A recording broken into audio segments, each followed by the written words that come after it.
देखिए, चेतना है क्या? तो जो चेतना है इसके बारे में जो बुद्धिजीवी हैं, जो लोग हैं, वो इसके बारे में अपनी बुद्धि और समझ के अनुसार अपना अलग अलग मत रखते रहते हैं।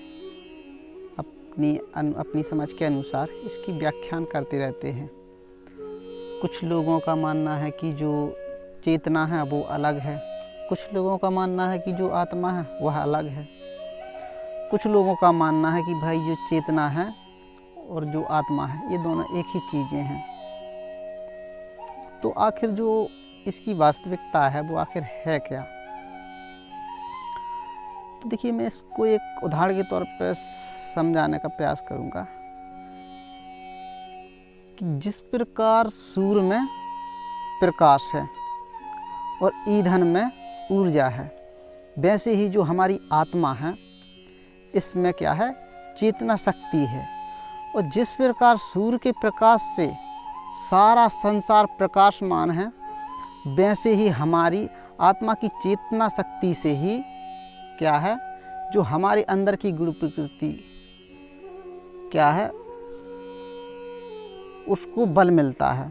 जैसे सूर्य के प्रकाश से सारे संसार को गति मिलती है, उसकी ऊर्जा से, सूर्य की ऊर्जा से सारे संसार को गति मिलती है, वैसे ही है हमारे जो अंदर की गुण प्रकृति है, इसी आत्मा की जो चेतना शक्ति है, इसी चेतना शक्ति से ही हमारे अंदर की गुण प्रकृति को बल मिलता है।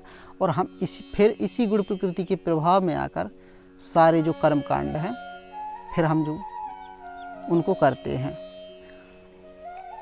तो जो हमारे द्वारा जो कर्म कांड किए जाते हैं वह हमारी गुण प्रकृति के प्रभाव में आकर हम कर्म कांड करते हैं। और जो गुण प्रकृति को जो इस काम को करने के लिए जो बल मिलता है वो आत्मा की जो चेतना शक्ति है उससे ही बल मिलता है।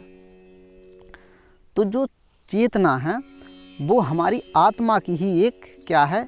एक शक्ति है। और यदि यह चेतना शक्ति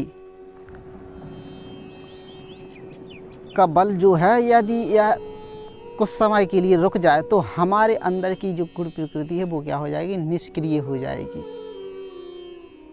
तो जो हमारे जो गुण प्रकृति है वो जो काम करती है वो अपनी जो हमारी आत्मा है उसकी चेतना शक्ति के कारण ही कर पाती है।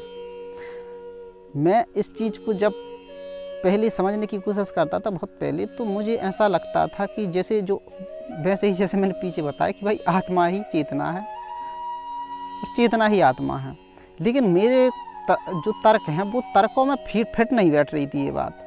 क्योंकि मैंने जब चाणक्य के मतलब इस चीज़ पर चाणक्य ने भी कई बार प्रकाश डाला कि भाई हमको आत्मा की आवाज़ सुननी चाहिए, तो मैंने सोचा यार आत्मा की आवाज़ तो सुनते हैं, लेकिन आत्मा तो निर्गुण है, निराकार है। फिर वो आखिर इन चीज़ों को गति कैसे देती है? तो फिर मैं कुछ दिन तक सोचता रहा इसके बारे में। फिर मैं धीरे धीरे इसको थोड़ी और इस पर ध्यान एकाग्रित किया, उस पर फोकस किया। तो मुझे बाद में काफ़ी समय बाद कुछ उदाहरण मैंने अपने दिमाग में डाले, तो उसके बाद मुझे पता चला कि भाई ये उसकी एक शक्ति है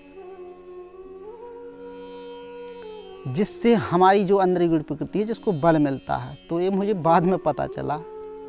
फिर मैंने इस पर एक जो वीडियो है फिर बनाने का विचार किया। तो जो हमारी जो चेतना है वो हमारी आत्मा की ही एक शक्ति है।